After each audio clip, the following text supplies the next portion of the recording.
मान लो मांग का सिंदूर ना भरा हो, गले में मंगल सूत्र ना हो, तो हम लोग क्या समझते हैं? भाई ये प्लान अभी खाली।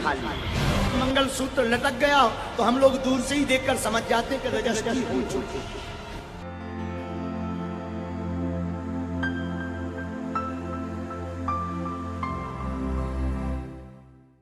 और बहुत सारे लोग तो कहते हैं अरे सुहाग की निशानी है, ऐसे बोलते हैं सुहाग की निशानी है।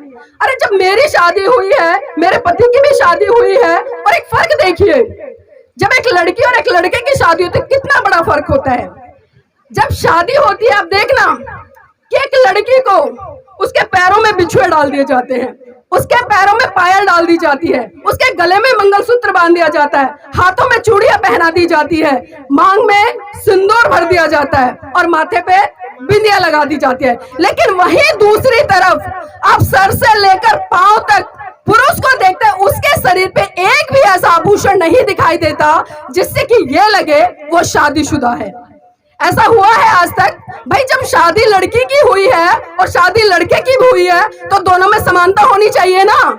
जिस तरह से हम महिला को तमाम ऐसी चीजों से लाभ देते हैं तो पुरुषों की भी तो कम से कम 2-4 चीज ऐसी पहन लेनी चाहिए कि जब वो गली मोहल्ले से निकले तो हमें देख से ही पता चल जाए कि वो शादीशुदा है, पता चलना चाहिए ना। और जब हम ये लंबा लंबा सिंदूर लगाते हैं ना, मेरी बहनों, इसमें बहुत ज्यादा केमिकल होता है, इसमें केमिकल होता है। और बहुत सारे पुरुष तो मुझसे बहस करते हैं इस चीज को लेकर, अरे नीलम जी आपको नहीं पता, जो महिलाएं मांग भरती है ना, जो सिंदूर लगाती हैं, तो सिंदूर लगाने से जो ब्लड सर्कुलेशन है वो सही बना रहता है। तो पता है मैं उन पुरुषों से क्या बोलती हूँ कि मेरे भाइयों, जब सिंदूर लगाने से और मांग भरने से महिलाओं का ब्लड सर्कुलेशन अच्छा बना रहता है ना, तो कल से आप भी अपनी मांग भर लेना, आपका भी ब्लड सर्कुलेशन अच्छा बना रहेगा।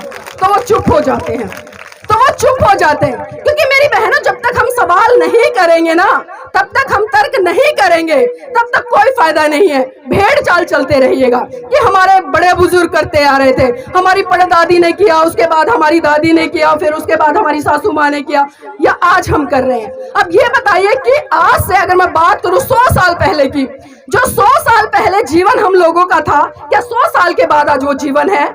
आज हम शिक्षा ले रहे हैं, अच्छी पढ़ाई लिखाई कर रहे हैं, अच्छी नौकरियों पर आसीन है, आज हम पत्रकार बनकर माइक लेकर घूम रहे हैं, जनता की आवाज उठा रहे हैं, आज हम इस देश के राष्ट्रपति प्रधानमंत्री बन रहे हैं। तो ये सारी चीजें कहां से आई?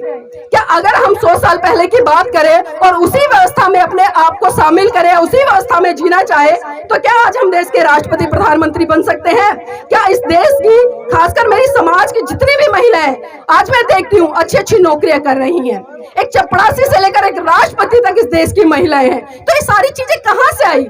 परिवर्तन हुआ ना। और ये परिवर्तन कैसे हुआ? जब परम पूज्य बाबा साहब ने इस देश की महिलाओं की स्थिति को पढ़ा, जाना, समझा, और उन्होंने देखा कि इस भारत देश की महिलाओं की जो दयनीय स्थिति है वो कितनी बद से बदतर है।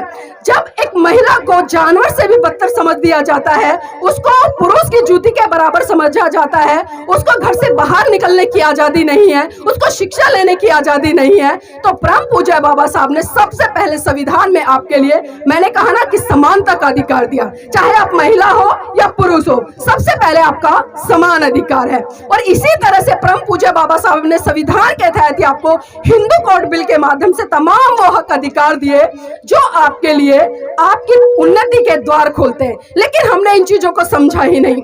आज संत कबीर जी की जयंती है। अभी जिस तरह से कई लोगों ने चर्चा की, रात को यहाँ पर एक जागरण भी हुआ। अब बताइए मुझे, हम जागरण करते हैं, ढोलक बजाते हैं, भक्ति में लीन हो जाते हैं, तो क्या उससे हमारी समस्याओं का समाधान हो जाएगा? जिस तरह से कबीर जी ने कहा कि पाथर पूजे हरि मिले, पाथर पूजे हरि मिले, तो मैं पूजू पहाड़, तासे तो चाखी भली, जो पीस खाए संसार। अर्थात कि अगर पत्थर पूजने से ही सब कुछ हो जाता, अगर पत्थर पूजने से ही सारी समस्याओं का समाधान हो जाता, तो मैं पहाड़ का पहाड़ पूज लेता। होता है ना ऐसा? अब हम कभी सोचते हैं कि जिस पत्थर की हम पूजा कर रहे हैं उसको किसने बनाया? उदाहरण के तौर पर अगर मैं बात करूं, हमारे सामने महाकाणिक तथागत बुद्ध की एक विशाल प्रतिमा रखी है। ये किसने बनाई है? किसने बनाई है? ये भी एक इंसान ने बनाई है ना। और जिस इंसान ने बनाई है उसने इसको छेनी भी मारी होगी, कील भी लगाई होगी, इस पे पॉलिश भी की होगी, न जाने किस किस तरह से इस पूरी मूर्ति का निर्माण हुआ और इसका एक रूप दिया गया और इसमें हमने इस रूप में एक श्रद्धा स्थापित कर ली। तो मेरी बहनों, किसी भी व्यक्ति के अंदर या किसी भी संत महान पुरुष के अंदर जब तक श्रद्धा मत लेकर आओ, जब तक आप उसको पूरी तरह से जान न लो। भगवान बुद्ध ने कहा कि आप किसी भी बात को इसलिए मत मानो कि बड़े बड़े संत कह रहे हैं, आप किसी भी बात को इसलिए मत मानो कि वो बहुत सारे धर्म ग्रंथों में लिखी है, आप किसी भी बात को इसलिए मत मानो कि उसे साधु संत कह रहे हैं, आप किसी भी बात को इसलिए मत मानो कि स्वयं मैं खुद कह रहा हूं, बल्कि आप उस बात को तब मानो जब आप उसको तर्क की कसौटी पर उतार लो और खरा उतार कर ये निर्णय कर लो कि ये बात मेरे लिए सही है, मेरे परिवार के लिए सही है, मेरे समाज के लिए सही है, मेरे देश के लिए सही है। अगर इन चीजों पर वो बात सत्य पर आधारित होती है आपके तर्क की कसौटी पर, तभी आप उस बात को मानो, अन्यथा तो उस बात को वहीं का वहीं छोड़ दो। मेरी मातृशक्ति यहाँ पर बैठी, मैं दोबारा से उधर ही आ जाती हूँ, क्योंकि जो मैं बातें कर रही हूँ वो बातें बहुत सारे लोग कर लेते हैं, लेकिन आज मौका मिला है इस मातृशक्ति से रूबरू होने का। एक बार हाथ खड़ा करके मुझे ये बताएं कि करवा चौथ का व्रत कितनी महिलाएं करती हैं, ईमानदारी से, वरना मैं आपके पुरुषों से पूछूंगी, वो बताएंगे कितनी महिलाएं करती हैं। इतनी सारी, चलो ताली बजा लो एक बार अपने लिए। अभी आपके पुरुष है ना, किसी के पति होंगे, भाई होंगे, पिता होंगे। अब मैं इनसे पूछना चाहती हूँ कि ये जो करवा चौथ का व्रत करती है, क्यों करती हैं? क्यों करती हैं? नहीं, मैं तो आपसे पूछ रही हूँ, वो तो करती हैं, आप भी तो शामिल होते हो ना उसमें, तो क्यों करती हैं? पति की, ये क्या कह रहे हैं? आप जो व्रत करते हो किस लिए करती हो? पति की लंबी उम्र के लिए। अब इनसे पूछो कि आपकी लंबी उम्र के लिए ये कौन सा व्रत करते हैं, पूछो आप इनसे, करते हैं ये? अब इसका मतलब क्या समझे कि आप जल्दी से निकलो और ये दूसरी ले आए, इसका तो मतलब यही हुआ साफ साफ। भाई, जब आपको इनकी लंबी उम्र चाहिए तो क्या इनको आपकी लंबी उम्र नहीं चाहिए? चाहिए ना, लेकिन उनको तो नहीं चाहिए, और उनको नहीं चाहिए तो सीधा सीधा मतलब यह है कि आप जल्दी से आपका टंटा मिटे और ये दूसरी ले आए। मानने को राजी नहीं है। देखो, ठीक है, आप पे फोड़ दिया है सारा का सारा। और एक चीज और देखिए, क्या खाली मात्र एक करवा चौथ का व्रत रखने से आपके पतियों की लंबी उम्र हो जाएगी? हो जाएगी। आप सुबह से लेकर शाम तक भूखा रहती हैं, कभी सोचती नहीं है कि भूखे आप हो, भूखे आप मर रहे हो, तो लंबी उम्र उनकी कैसे होगी? वो तो अच्छा खाना खा पी रहे हैं, उनकी तो उम्र बढ़ेगी ना। तो उम्र उनकी बढ़ेगी और आपकी क्या होगी? कम होगी। तो उनको भी तो व्रत करना चाहिए ना, लेकिन करते हैं? नहीं करते। हाँ, दादी जी सही कह रही। देखो, ये मेरी दादी, वो ददिया सास है, मैं बता दूं आपको।